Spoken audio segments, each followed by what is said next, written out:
Purnima hi പറഞ്ഞ് സുധാണോ വിശേഷങ്ങളൊക്കെ ചോദിച്ചിട്ട് നമുക്ക് നേരെ ഇനോഗ്രേഷനിലേക്ക് പോകാം അല്ലേ? സോമി ചെയ്യോ പൂർണിമ? നമസ്കാരം അടൂർ.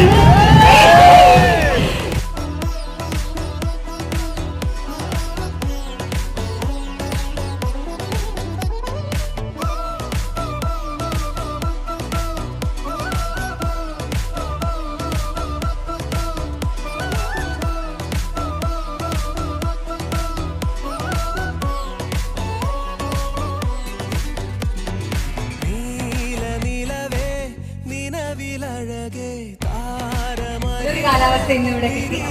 എന്നാലും ഈ ഒരു അവസ്ഥയിലും നിങ്ങൾ എല്ലാവരും ഇവിടെ വന്നതിൽ ഒരുപാട് ഒരുപാട് നന്ദി.